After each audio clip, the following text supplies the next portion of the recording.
1 second. Savitra will be in a second. One moment.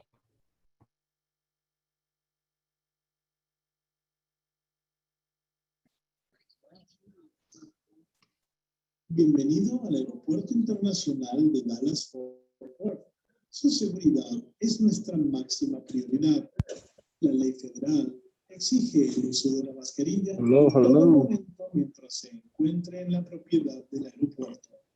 Negarse a usar la mascarilla en la propiedad del aeropuerto es una violación de la ley. What's going on, sir? So, Savitra will be in a second. One moment. Okay. All right. Según dicha ley. How you doing there, Mr. Mills? I'm good, man. I'm actually in the airport right now. Come on. Yeah. Are you traveling Working, back or man. you traveling too? Coming back. I've been in DC. Okay. So I had to end up pushing my flight back to A40 to the A55 because I'd have been in the air when this was going on. Boy, that's dedication, brother. Hey, when Savitra asks, I try to make it happen. Yes, sir. I know the feeling, man. She said we got close to 100 people. That's exciting. Yeah, man.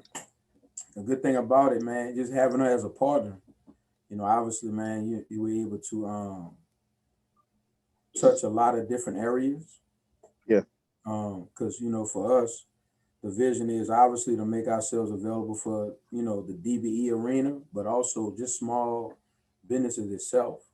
And we're able to do that by having the partnership that we have. So I'm just excited that we're able to do these type of things like this and have individuals like yourself on. Willing to share with them your success stories.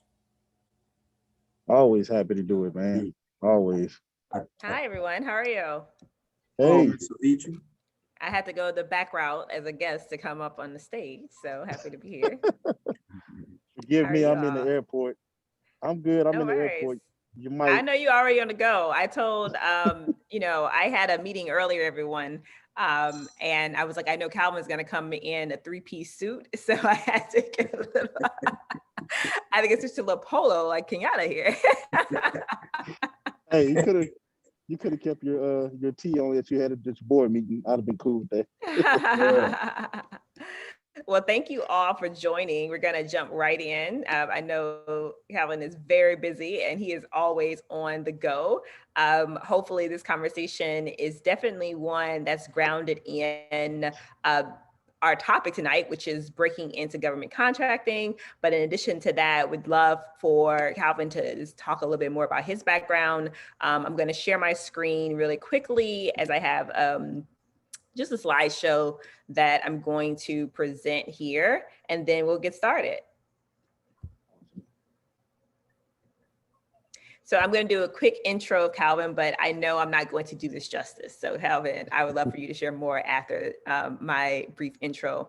Calvin Mills Jr. is an award-winning serial entrepreneur who built his platform in information technology arena from humble beginnings, succeeding as the founder and CEO and president of CMC Technology Solutions. Calvin has focused his pursuit on making a people-focused mark in his industry, and today as a dynamic speaker, mentor, and author. He continues to make a great difference in the lives of the next generation of entrepreneurs and small business owners. So I think this conversation is uniquely positioned because we have an array of different experts and backgrounds, some who are doing the government contracting and awarding proposals, and then like these conversations, those who may be going after opportunities and working with the government in many different areas. So Calvin, thank you for joining us. And I would love for you to tell us a little bit about how you got your start and your background. So kind of take us through the journey to becoming who you are today. Yeah, no, thank you, Savitra. Definitely appreciate you having me today. For me, I started off in computer science. My background is computer science. I graduated from the Southern University in Baton Rouge in computer science. And I honestly started off getting into small business by helping low-income families to get computers. At the time, I was working at Best Buy, and I had a family came in, wanted to buy a computer, and realized that it was a little more than what they anticipated. So I immediately jumped into action, talked to the lady, told her I can build you a computer a lot cheaper.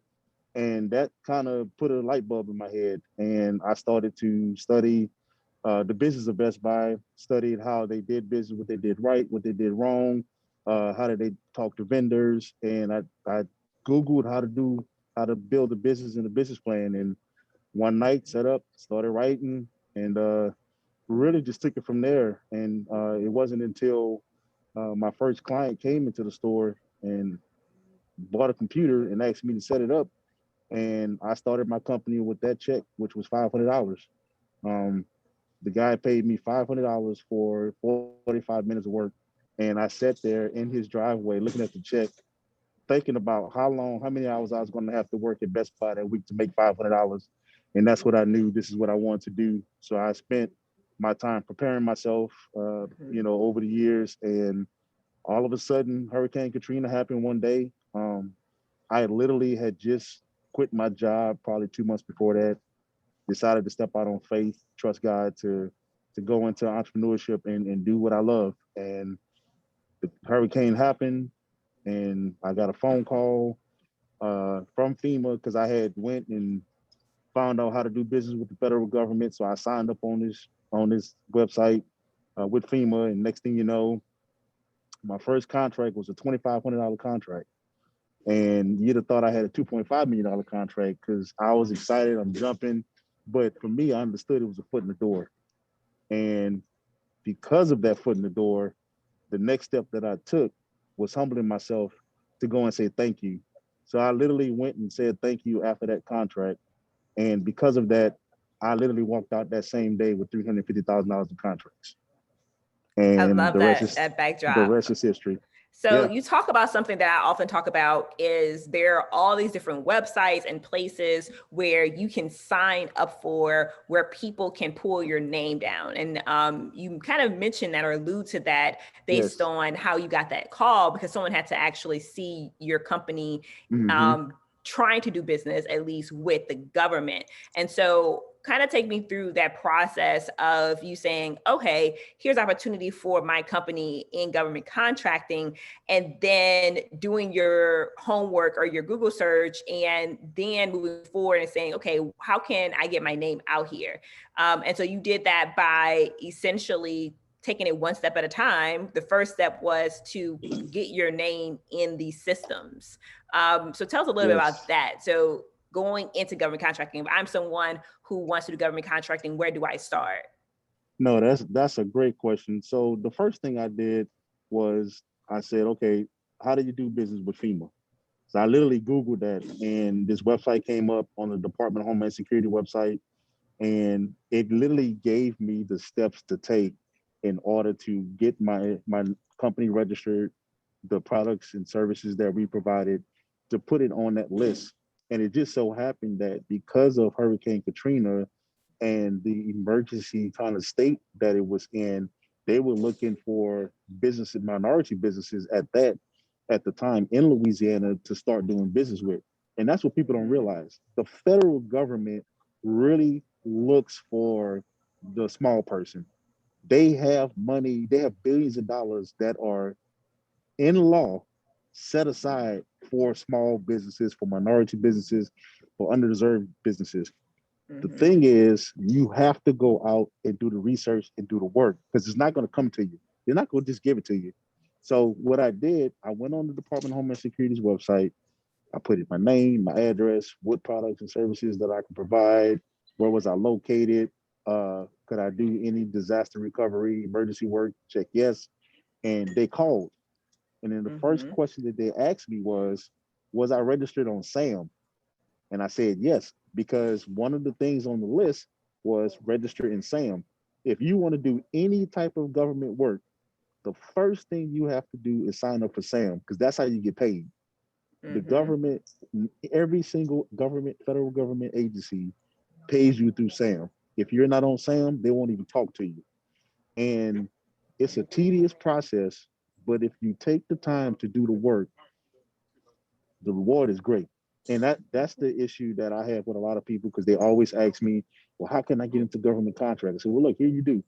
Go to sam.gov, Man, that's a lot of stuff. Trust me, take the time, put out 2, 3 hours of your time one day on a Saturday, do the work. Because I promise you the payoff is going to be great. Because now you're in the registry. Every single agency has what's called small business consultants within those agencies that literally look for small businesses and products. And when I say the federal government buys everything, the smallest pencil, piece of paper, toilet paper, Lysol, they buy. So you can't say, well, I don't have something that they offer. You got a website service, they outsource it. Mm-hmm. If you're a janitor, they outsource that. So you just have to take the time. There's SAM.gov is the main site that you have to go to do any type of federal contracting. Then from there, I would say go to each agency that you would like to do business with and search for their small business division. Find out who those contracting officers are. Send them a general email. Hello, my name is Calvin Mills. I'm based in Baton Rouge, Louisiana. My company can offer this, this, this, and this. That's the first step. At least send them an email to get on their radar. Maybe you might pick up the phone. I'm an aggressive person. I've had instances where I literally would pick up the phone or I would go to that agency and say, I was in the area. I want to come introduce myself so you guys can put a face with the name. And a lot of times they didn't realize I literally came purposely to come and meet For you. I them, wasn't in the right? area. I came there to see you. And it works. And you start to build those relationships. Even on the state level, it's about relationships. It's about your reputation. If you can say you can do the work, make sure you can do the work. Mm-hmm. What's the saying? Don't put the foot before the horse or something. You know, make sure you're prepared because you'll be surprised. You'll say you can do something and they'll be like, oh, okay, let's go. And all of a sudden you're backtracking. That doesn't look good. Mm-hmm. The first call that I received from FEMA, they needed 300 laptops. I thought it was a joke. And I told the lady, I said, I don't have 300, but if you give me 2 hours, I'll have them. And she said, I'm going to make some other calls and go down the list, but I'll circle back. That first contract I didn't get, but the second one was the $2,500 contract, which ended up leading to $350,000 within 2 months after that contract. Mm-hmm. And then from there, I started getting. I had a contract that paid me $50,000 a month for paper. Think about that. Every month we delivered a truckload of paper to FEMA Mm-hmm. for 2 years. Every month So to your point, the government buys everything. they buy everything, down to the toilet paper and the sanitizer. Yes, and they look for small businesses. Absolutely. So something that I always admire about you, Calvin, is like your hustle. And as you mentioned, like actually going up to the agencies and saying, hey, I was just in the area. When you're thinking about small businesses, a lot of things that we often hear is, how do I compete, right? How do I build my capabilities to go from, like you said, you didn't have 300 computers, so you're like, okay, I can go get it. What do you think are the best ways small businesses can build their capabilities so that they can actually compete? It starts with relationships. For me, I had a relationship with Best Buy, Office Depot, CompUSA at the time when it was there. When I started doing business for myself, I went to the general managers of those stores and I said, hey, listen, I'm doing business now for myself. I'm doing IT work. I'm going to become a business customer. Do you have a business department? I started asking questions and looking at what I want to do and then finding out who are the vendors. Because the one thing you need to do to prepare yourself is make sure you have your vendor network. Because when you get the work, you're a small business. So that means you're not going to have everything in-house. So you're going to have to outsource. You're Right. going to have to partner. And you have to be okay with partnering with people. That's what a lot of times the myth is, yeah, people are going to take my money. No, find smart, genuine, legitimate partnerships and everybody eats. That's how you grow. That's how I grew. I found partnerships and we worked together. I gave them a fair cut and we just continue to grow because if I go out and find a business, I'm bringing you money. So Right. you have to be able to find those vendors, grow that network first, and then truth be told, you just have to go out and start knocking on doors. You Mm-hmm. know, I didn't sit around and wait for somebody to come and give me anything. Even after I got so the contracting officer that I had for FEMA that gave me the contracts, it just so happened that she actually was the lady that was over all of FEMA's small business consultants within the department. Mm-hmm. She went back to DC. So what did I do? Every 2 months, I literally would fly to DC, call her and say, hey, I was up here for something. I just want to stop by and say hi. So I would go over there. And that way I found out that every 3 months they were rotating the people out of the office. So Mm-hmm. she literally would call and say, hey, there's a vendor here. This guy is good. When he gets back to Baton Rouge, I want you to meet with him. He does X, Y, Z. If y'all have anything, use him. He's reliable. So Mm-hmm. I started a reputation for doing that, but I found the money people and the people who give out the contracts, and I grew my Mm-hmm. relationships with those people. That's how I did it, because I'm an outgoing person. I'm not afraid to go knock on the door. I'm not afraid to just pop up. But when I pop up with a purpose and I pop up professionally. I'm gonna be Right. prepared because sometimes you can go and knock on that door and they'll be like, man, I've been meaning to call you. Great to see you. I've just been busy. You know what? If you got 30 minutes, come in. So I'm always prepared with whatever they may need or want me to leave. So you just have to prep yourself. Mm-hmm.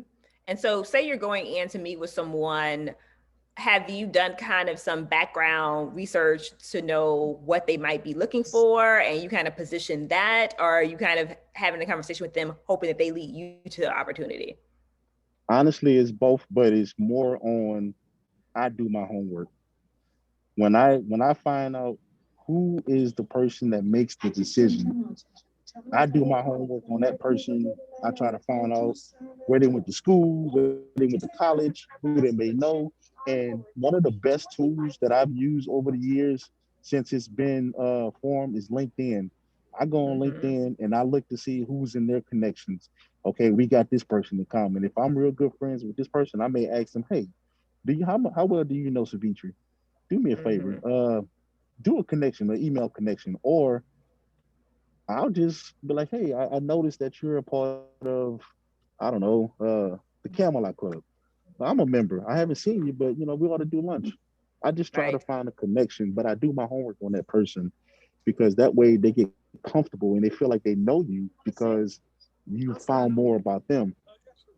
So that's a good point. I'm glad you brought that up because that's probably one of my biggest secrets is that I literally was set up 2-3 hours a night doing research and homework on a person, preparing myself. So when I go to that office, oh, I know about you, and I know Mm-hmm. people in your network, and it helps. But your character and your reputation helps too, because trust me, they'll do their research on you as well. And if Mm-hmm. you have an attitude or you don't deliver on your work and you start to get bad reviews, people people talk. Absolutely. Now, take us a little bit into like preparing your first responses to like RFPs and proposals. What are some of the things that you wish you would have known early on? Some things you had to learn along the way. We'd love to know about that experience. So people find opportunities and now they actually have to respond. Oh my God, the first time I got an RFP back that we had to respond to, I literally was like, what is this? I mean, it was a bunch of pages. You're talking about 30, 40 pages. So Mm-hmm. what I did was I looked for the resources that could help me. And one of those was the SBDC. So, I literally use the resources that the state of Louisiana and the SBA have for small businesses, for entrepreneurs. So Mm-hmm. I literally went to them and said, listen, I have this RFP that we're responding to, that we're trying to go after this contract. I need help because I've never done this before. Because before that, the way I got into government contracts was through Hurricane Katrina. It was all fast and emergency Mm-hmm. response. So the red tape was gone. There was no bidding. It literally was, can you do this? We need this. So Right. once that slowed down and I had to start bidding on stuff, then I went back to the drawing board, so to speak, and started looking for the resources. Louisiana Economic Development has some small business services. You know, the SBA has their office in New Orleans. I sat down with them. I went to the SBDC at LSU. You know, I went to all of those resources and said, okay, how do I respond to this? What is the right way to do this? How do I price this? You know, what exactly? So they literally took me through all of those steps.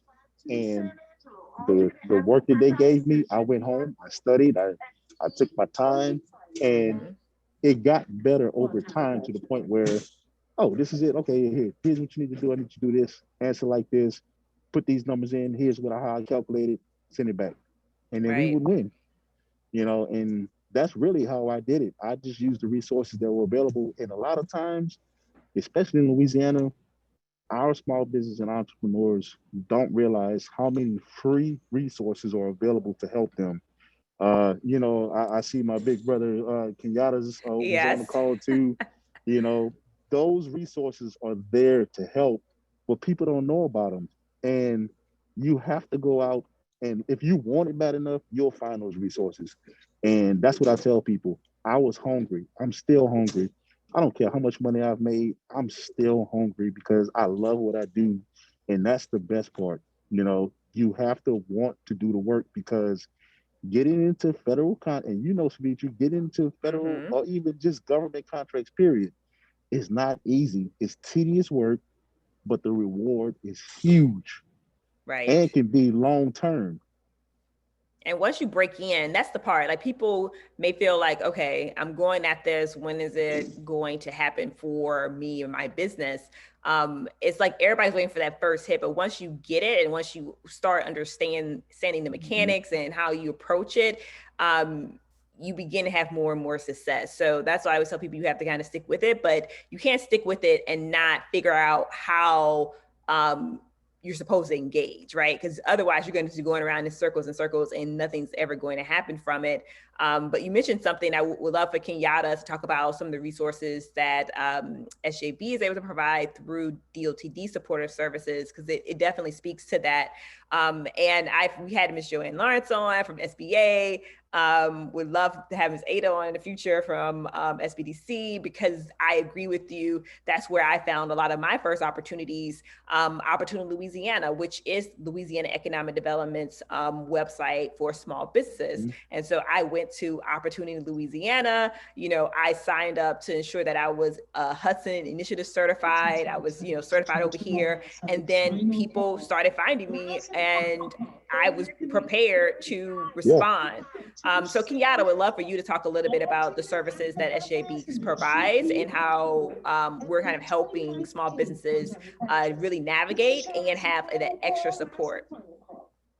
So it kind of falls in line to what both of you all were saying, how, Calvin was talking about being able to lean on those other resource agencies when he needed assistance with putting together the proposals.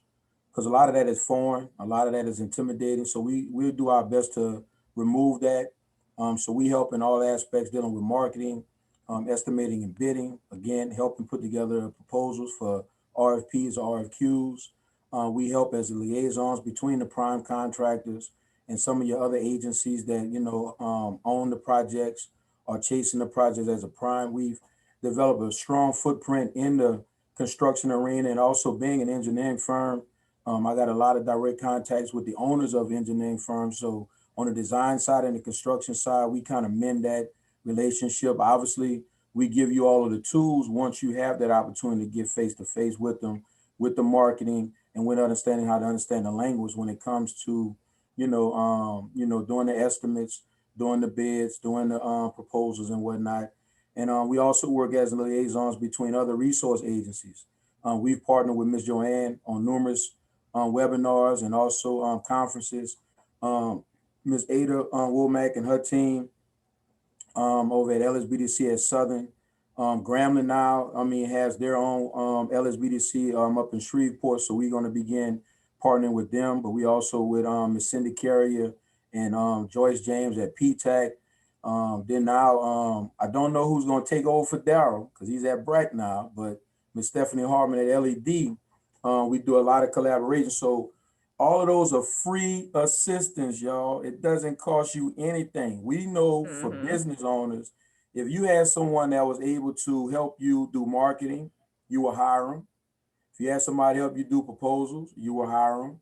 Sometimes you don't know there's a need for it to be successful. Sometimes you don't have the cash to be able to hire someone. We fill in all those areas with the intentions and the only agenda for you to win and eventually be able to build your business up to have those individuals on staff. So lean on us so you can be like Miss Savitra is now and how Kelvin is right now with having these successful businesses. You know, before I go any further, you got to understand these two individuals who have taken the time to be here. Savitra being on our team as a partner, Kelvin at the airport right now, setting his flight back so he can make time to be here for you all this evening. That's because they know success leaves clues. All of these points that they're hitting on, please take them down. Take your notes, get a few pages of them, and then you can continue to lean on us to help you grow in those areas. So one day you all will be doing a webinar with us as the guest speaker. Absolutely. And we definitely will have a Q&A in a few minutes here. Calvin, from your perspective, what do you feel going through this process that they don't tell small businesses that you feel small businesses need to know? Great question.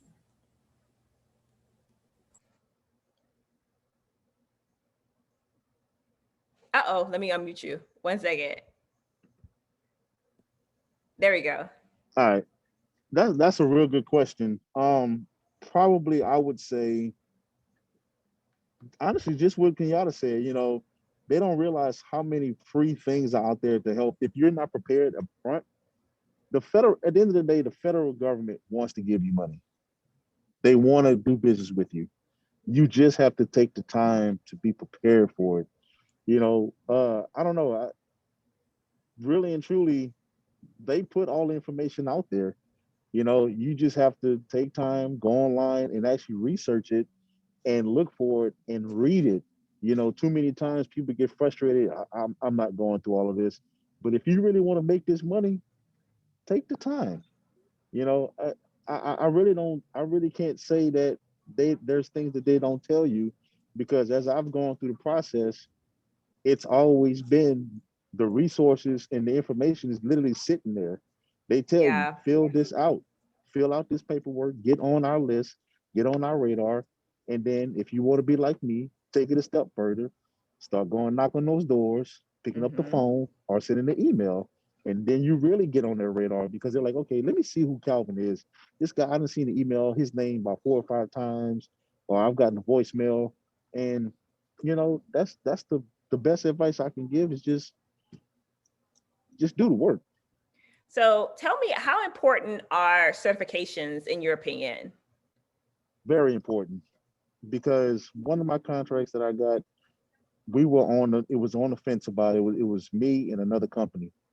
But the second they found out that I was a DBE, they were like, oh, wait a minute. Yeah, we're going to go with you, because they get credit for that. You know, when you're certified as a DBE, as a SBDC, the minority business, all these acronyms, when you get those certifications, it's not a waste of time. It's to help you be at the front of the line. You know, if you want a perfect example, just like with the stimulus, so to speak, there was the PPP. There was a time where only minority businesses in certain categories were put at the front of the line. It's the same with certifications, because when you have 8A, and 8A is important because I know in IT, in technology, there's over $8 billion set aside for 8A firms. And guess what? There's not that many firms in certain categories because people don't want to do the work. You know, Miss Joanne and I became best friends because I was coming to her all the time trying to get our application done for 8A. You know, if you do the work, the money's sitting there. Federal government literally sets this stuff aside for those certifications. And the 8A is big. DBE, especially through the Department of Transportation, is huge. You know, we were able to secure contract with the city of Baton Rouge to redo the transit system years ago Mhm. because we were a DBE firm.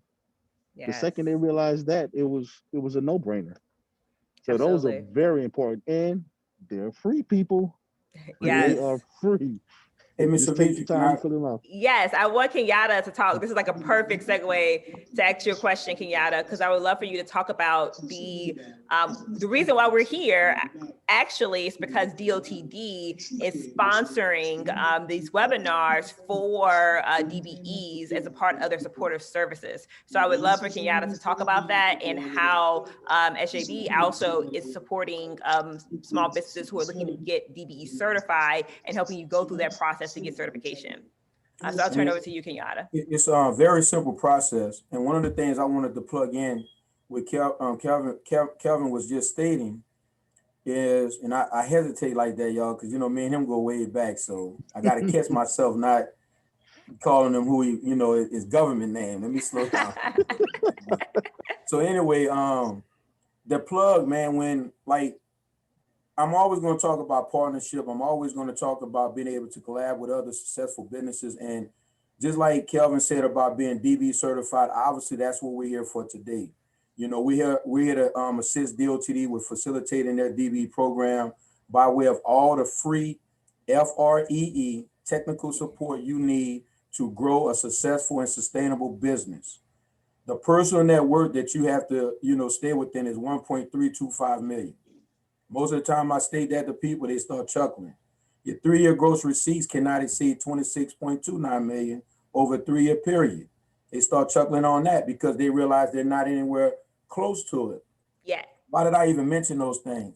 Because that goes back to what Kelvin just said. The federal government is positioning you all to win by giving that large range, that broad range that they know small businesses are not going to even get close to afford opportunities like this.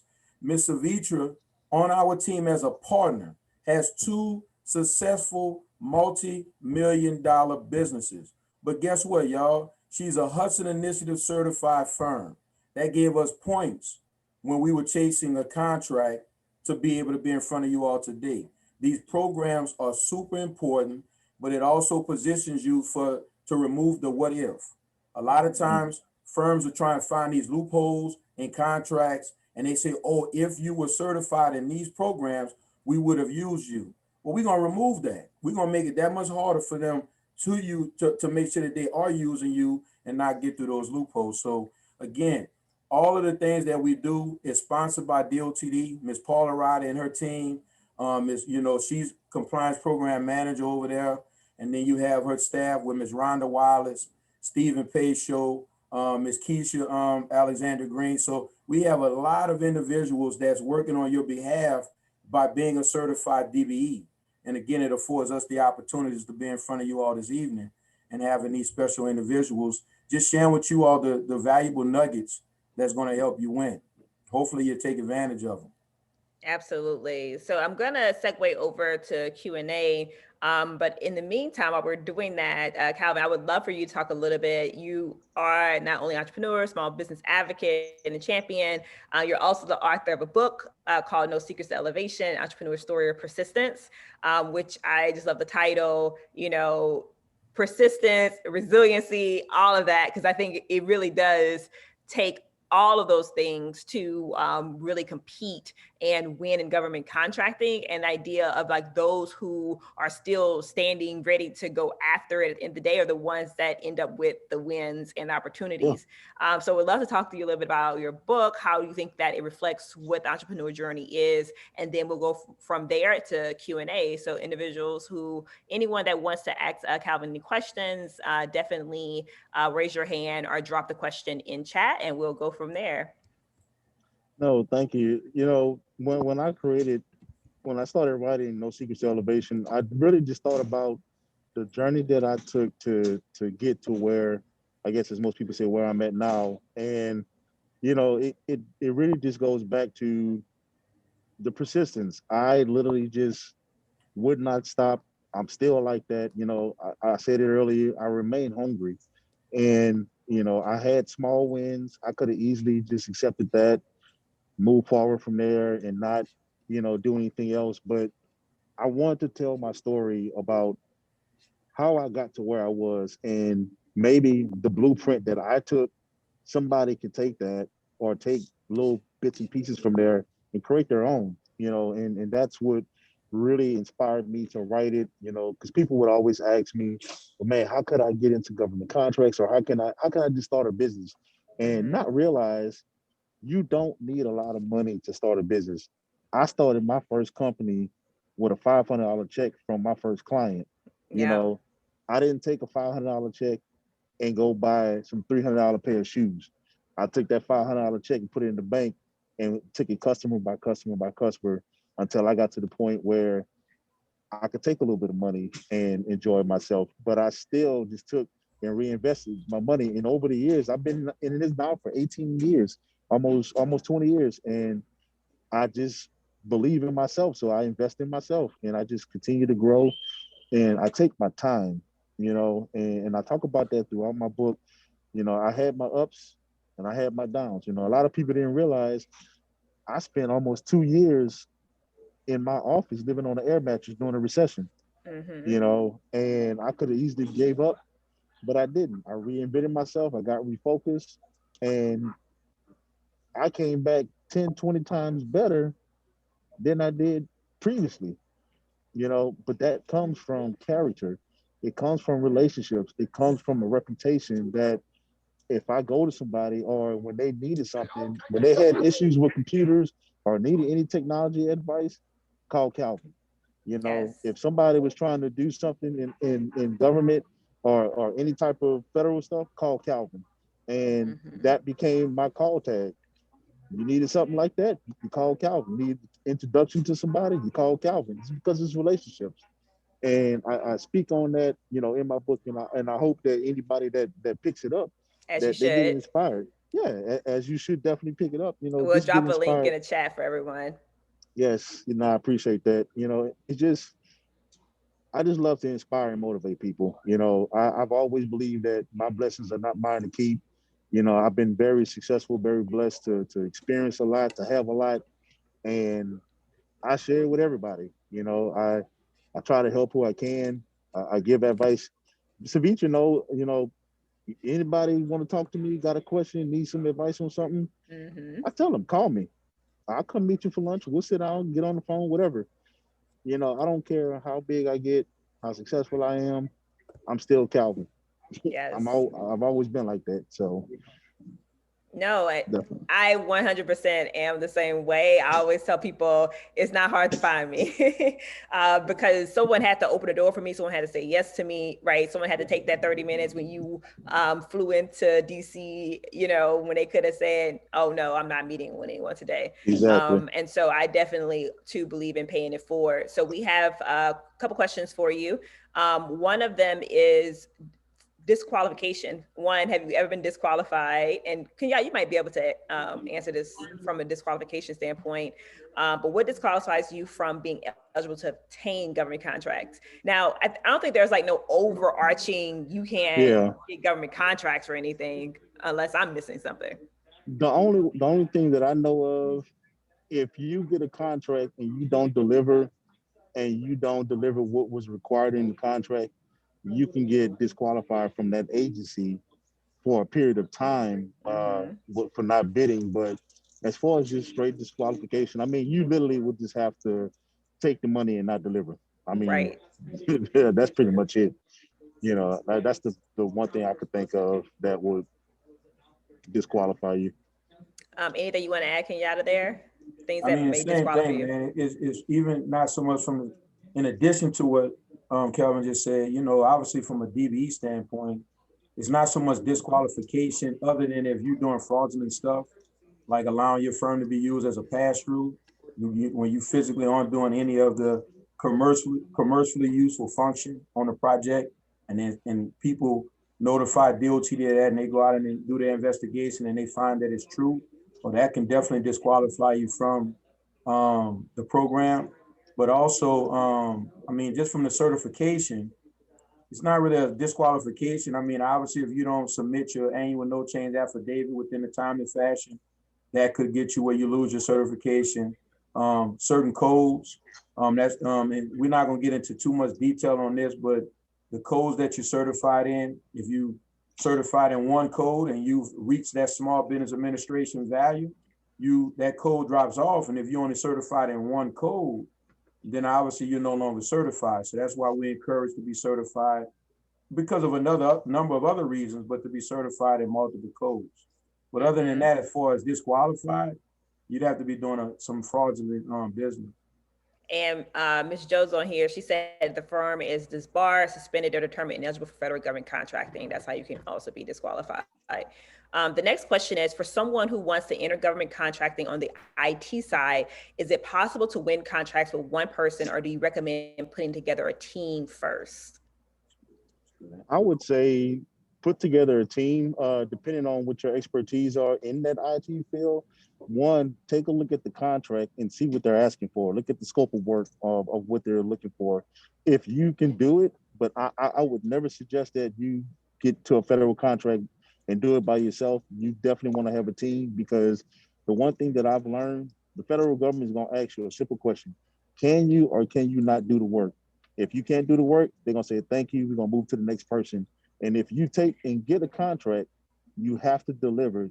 If they ask for it has to be done by June 30th, you can't call them and say, oh, well, I'm going to need another 60 days because I didn't have enough people.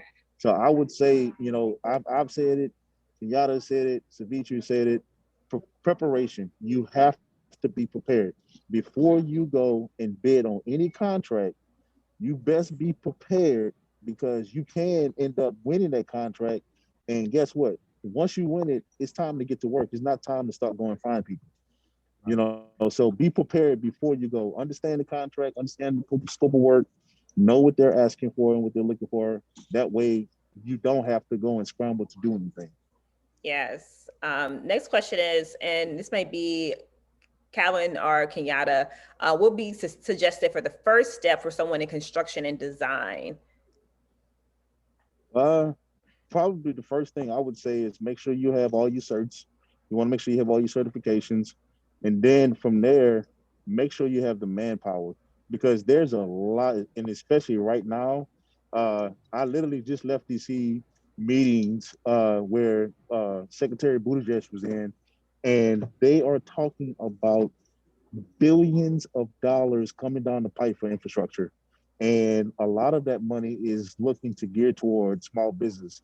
And I'll tell you this caveat, 2 weeks ago, and some of you guys might have seen me post it, I was on a call with the new administrator of the SBA and Pete Buttigieg. He was also on that call, and he spoke about all of the stuff that they have coming down to really focus on small business. Because right now, with the pandemic, it has definitely shined a light and a magnifying glass on the small business community. And they are realizing that there are more capable people and companies that are small businesses. So now they're focusing and redirecting those dollars to small business. So if you got a construction company, make sure that you're prepared to do the work. I would start researching some contracts that are out there right now, just to get an idea of what they're looking for and what those contracts do, and then make sure you're capable. Because if you bid on something and you luck up and get the contract, you don't have time to scramble. So you need to have your partnerships and relationships together before you even press send. Yeah, for sure. I would say first step, call me. There you go. I'll answer all those questions, become knowledgeable all these programs. We got the right resource partners that I'll be able to help get you in contact with. But real quick, before I say anything else, Kelvin, please tell them again, where are you flying from? Where are you coming from? I just came from DC. I'm sitting in Dallas right now. I literally just had meetings with the new administrator and the Secretary Buttigieg. So, you know, look, I have a seat at the table with these people, and I've had a seat at the table for a long time. In fact, Savitri remembers this. Our first time at the White House was together. Yeah, well, my first time at the White House. I don't know about her, but it was my first time there. And when I looked to my left, Savitri walking through the door, I'm like, okay. From Louisiana, we were in the building, you know, at the table. Sitting at the table. So that's what I'm saying, man. Just to be able to have this information that's coming from someone who has both of you all bootstrapped to grow your businesses. and to be able to have these type of meetings, not just with state representatives, but with the, federal, national representatives, man. I mean, that's huge Cabinet because members. you're giving the answers to, say that again? Cabinet members. of the Cabinet administration. members. I mean, Yeah, come on, man. You got to take this information. it's true. Use it. So, And we're both working on, on the separate ends together, yeah. which is interesting because I just had a call with a department at the White House on Friday. And so me hearing Calvin, I'm like, oh, we have to exchange notes. We have to see, what's coming. Right. We have to exchange notes. And so I already made just a memo in my head that, I need to follow up with Calvin after this so we can exchange notes about our conversations that we're having with people in DC who are making these decisions. When we think about what's about to come down the pipeline for infrastructure and this big American Rescue Plan, like cities are about to see type of money they haven't seen in decades, right? Yes. And so Calvin talked about earlier about Hurricane Katrina was that catalyst that allowed him to get into government contracting. Yeah. This opportunity, what's happening and about to happen over the next few months, is also going to be an opportunity where small businesses who may have never got to play have opportunities to play. Right. Yeah, exactly. And 2 weeks from now, I'll be back. So I'll probably have more information because, I'll be meeting with the chairwoman of the Small Business Committee on the House. Chairwoman Velasquez from California, the Congresswoman. So, you have Jews, people who have the relationships on this level to really help you guys. But at the end of the day, you have to do the work. If you're not willing to put the work in, it doesn't matter what we say, what we do. You'll just hear the information, go in one way after the other, and keep it moving. Mm-hmm. One more question. This is the first question for you, Calvin. With everything going on currently, do you foresee your team growing, expanding across the U.S.? Actually, that is a great question. So I had the great idea last year to start a software company that we want to IPO, and we are literally growing at rapid speed. By the end of this year, we'll add another 50 people, and by the end of next year, we'll be up to 300. So we had I was in Austin last week, met with IBM, and we're getting ready to expand with a development team out of India. So yes, I'm moving fast. That's awesome. That's awesome. So I think I have everyone questions there. I think there's one person that's raising their hand. D'Angelo Ritchie. Let's see if I can allow you up here to ask your question. Yes. Can you hear me? I can. Okay. First of all, if I want to take up too much time, Savitri, I purchased your book. Honestly, I swear to God, I just read the very last page on your book. Thank you. Now you got to pick up Calvin's now. So have both of those. Thank you. Phenomenal book. I don't know if you can see that. Can you see it? Is my screen on? No, your screen's off. Okay. Well, I was showing the book, and I was showing where my bookmark was. So I just finished the very last page. I highlighted some things in the glossary. So, but anyway, that's not what.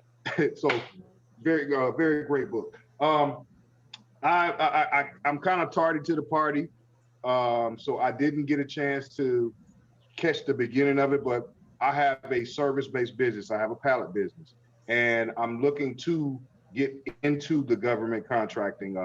For one, this is a avenue that I found that a lot of people of color are not into, and I'm thinking that this will help me leverage myself to expand the company. So my question is there a checklist? That's what I'm getting around to. Is there a checklist that I need to do? Because I'm not an LLC, I'm a sole proprietor. But is there a checklist? I do have a Duns and Bradstreet. Yeah, I have a Duns and Bradstreet number. But I know that there are some steps that I kind of may have skipped in between. So is there like a checklist that I can follow to make sure that I check everything off before I start applying for or qualifying for the government contracts? So the first thing you have, you did say you have your DUNS number, so that's great. The second thing I would tell you to do is immediately go to sam.gov, SAM.gov, go to sam.gov and sign up to become a registered vendor for the federal government, because they won't even talk to you unless you do that. And once you do that, I would start looking at finding out what my NACI codes are, get that information in there, and then just start looking at the different agencies that you're interested in doing business with and look for their contracting. And you can also go to FedBizOp, I believe it is, and put in the keywords of what you want to offer, and it will literally give you every single agency that's offering those type of contracts or looking for that type of service. Oh, great, great, great. Yes, and also in addition to that, definitely if you look in the chat, you may see it or not, but Kenyatta put his information down there, and Miss Jo Lawrence is also in the chat, and she's over at SBA. So Ms. Jo, if you could put your contact information in the chat as well, because they can actually walk you through it and give you those checklists and ensure that you have everything in order, because that's literally what they do every single day, is help small businesses, particularly get their certifications and apply. Ms. Jo also said in the chat, forgive her, she's late, but she wanted to ensure that we mentioned President Biden is proposing to increase the SDB percentage goal for federal government contracting to 15%. This is currently in review by OMB. Additionally, the president's infrastructure plan proposes $9 billion set aside. So $9 billion worth of set asides. Yep. So yes, very important. She That's also what notes, I was talking about earlier. Yep, that's what he was speaking to. And she's like, do not pay Sam. So sometimes you'll type in stuff and people will try to get you to pay them to do stuff. Don't pay anybody for this type of stuff. Reach out to Kenyatta, reach out to Jo Lawrence. She just provided her email address and they will help you for free. Great. Sounds good. Sounds good. I appreciate Especially, it. I'm glad Ms. Jo said that, man. That hit, because I be forgetful. There's a lot of firms currently right now that's taking advantage of everything that's going on, and they're charging hundreds, if not thousands of dollars for fees to help you just fill out the application. I've had a number of firms just recently reach out to me, asking me to assist them with the checklist, and I inquired to find out that this because somebody has charged them to do everything else, and now they just need some clarity on what they need to provide them. And all they simply gave them was a copy of the checklist from the application, as if they created it themselves. So it's like there's all of these certifications are free. You don't need to pay anyone to help you fill them out. Just contact us and we'll get it done for you. Yes. Okay. I didn't see everybody's contact information in my chat. I'm not sure. We'll send it out after the call. So we're going to follow up this this webinar with an email that's going to have not only the recording, but it's also going to have contact information for Kenyatta, for Joanne. If Calvin wants to share his information, we'll also that's fine. that. And so you'll get that as long as you register for this webinar, which you did because you're here, you'll get all of that information in a follow-up email by Friday. Okay, sounds good. Can you jot down the name of your other book? Yes, I'll drop a link for Calvin's book in the chat as well, in case anyone missed it. Okay, I support my people. Yes. Thank you. 100%. So we're wrapping up here. Calvin, where can people find you? So you can find me on Instagram at Calvin F. Mills Jr., LinkedIn, Calvin F. Mills Jr., Twitter, same thing. If you got any questions, hey, DM me, send me an email. I'll be happy to answer and put you in any direction I can. Thank you. Any parting words, Calvin, as we let you go and get on your flight? Trust me, I got about an hour left, so I'm good. The last thing I would tell people, look, if you want to get into government contracting, just do the work. It's going to take you some time. It's some tedious stuff, but once you do it, trust me, the reward is better. You just heard it again from Joanne with the SBA. Hey, Joanne, she told you the president, the administration is setting aside $9 billion with a B, not an M, a B, in government contracting for minority and undeserved companies. So be prepared, do the work, reap the rewards. You're looking at two people who have done the work and they're continuing to do the work and have built successful companies. And I mean, that's really all I can tell you. If you're gonna do the work, you'll be successful. If not, you'll just be on another webinar still trying to be inspired. Yes, yes. Thank you so much. Kenyatta, parting words, where they can find you, and we'll let you all go for the evening. Well, you know, I put all my contact information in the chat. Also, like Mr. Vitru say, for all that's in attendance, we'll have that tagged with the recording, and also just any of the slides that Mr. Vitru shared. And, you know, obviously I'm a phone call away. That's my direct line. You don't get any options and all that. You get me directly, as well as my email. So I'm always available, always proactive in finding out things. So that way when you call me, because I know when you call, that means you need help and I want to have the answer, but I've surrounded myself with the people who have the answers that I may not have. So again, just take advantage of everything that we hear. As you can see, Savitra does a phenomenal job of keeping the right individuals in front of you. They've both bootstrapped. They've both not, you know, he's saying the work, but that means they still had to go through trials and tribulations.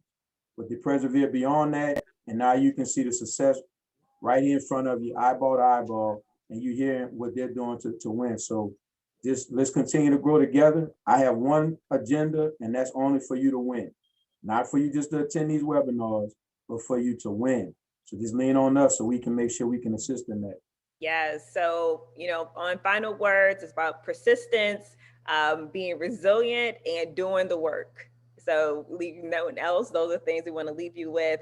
Again, we'll be following up in an email by Friday with the recording of this webinar, as well as contact information and other resources where you can begin to reach out to individuals like Kenyatta and Ms. Joanne Lawrence to help you get started or continue you down the path if you're already DBE certified.